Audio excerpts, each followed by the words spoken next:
Kingston later today.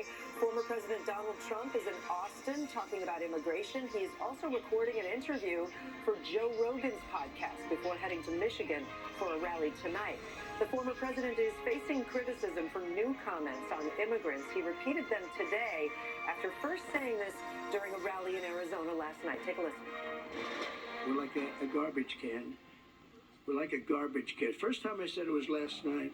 We're like a garbage can for the rest of the world to dump the people that they don't want. The final New York Times Siena poll before the election shows the race is a dead heat. Trump and Harris are both at 48% nationally. So joining us now, NBC News White House correspondent Mike Memoli outside the White House following the Harris campaign, and NBC News correspondent Dasha Burns here in studio. She covers the Trump campaign. Good to see you both. So, Mike, let's start with you. Beyonce hype aside, we know the vice president is going to talk about a key election issue, and that's reproductive rights in the state of Texas. But she also just addressed the former president's comments on immigration. What does she say? Yeah, that's basically the vice president was not scheduled to make these comments, but she wanted to capitalize on what she saw as a real opportunity to drive home the contrast between her and President Trump as she cast those comments from the former president about immigrants, about this country being a trash can, as beneath the dignity of the office. Take a listen to what she told reporters a moment ago. You know, it's just another example of how he really belittles our country. This is someone who is a former president of the United States, who has a bully pulpit. And this is how he uses it. Now, the vice president was indeed also asked about that Beyonce event tonight. She said more to come. Now, we know Beyonce is a Houston native. That's reason enough, I suppose, to go to Texas. But the really emphasis on the part of the campaign today is to try to draw attention to reproductive rights, to say that there have been women, millions of women in the state of Texas going through a nightmare because of that state's really restrictive abortion law. And their argument is going to be that this will be a national nightmare if Donald Trump is elected and these bans become nationwide. All right, Dasha, let me turn to you. So former President Trump spoke with Joe Rogan today. That's a popular podcaster. But he also made these remarks that we just played a moment ago. He has a history of saying things about immigration.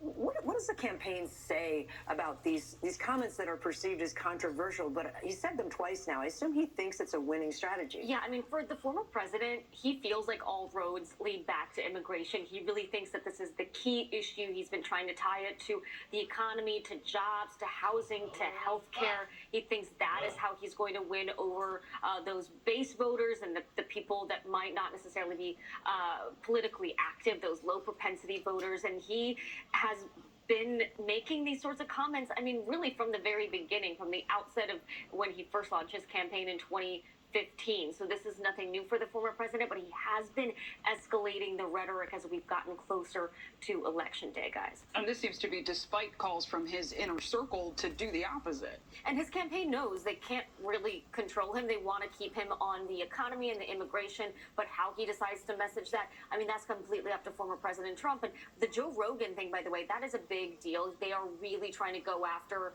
young men in particular, and that is a heavily male audience. And this is the demographic that the rhetoric is really for. They know at this point that there's a massive gender gap. They're not winning over women, so they're going hard for men. And this weekend, he's got Madison Square Garden in New York. Yeah, he's in Texas today, not a swing state. New York on Sunday, not a swing state, but he hopes that it will catch a lot of attention and get some hype online. All right, Dasha Burns, Mike Memoli, thank you both. Staying on the 2024 race, we know that politics in America has become more and more polarizing, and many people are feeling that divide at home. Our latest NBC News Stay Tuned poll found that 75% of Gen Z voters have different political views than at least one of their parents. NBC News Stay Tuned correspondent Marquise Francis traveled to Georgia to have dinner with one politically divided family.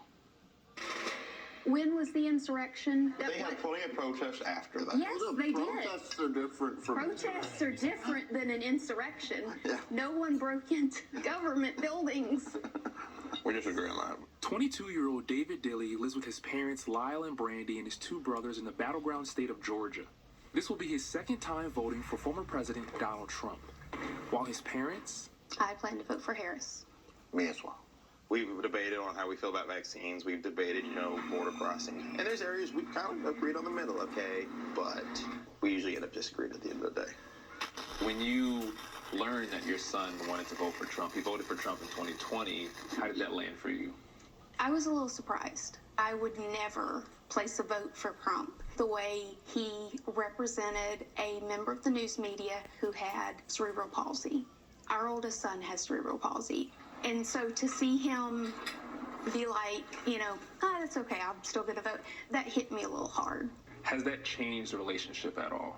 No. I mean, he's not Donald Trump. He's my son.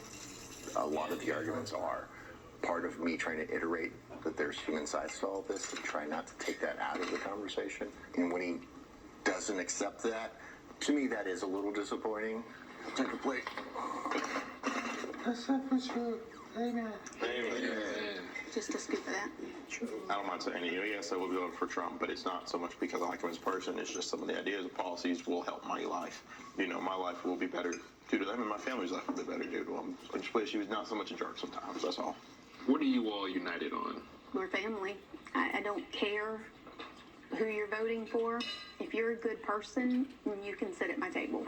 We invite people over and we don't discuss ideologies. We want to love them for them and not worry about politics. We'll deal with that later. Marquise Francis, thank you for that. So interesting. Be sure to tune in. Our special election night coverage is on, obviously, Tuesday, November 5th. It begins at 5 p.m. Eastern Time. I'll be on the overnight shift that night alongside Craig Melvin. All of it streaming on NBC News Now. And, of course, Zinkla and I will be here during the day, all day, pretty much all day long. Time for today's CNBC Money Minute.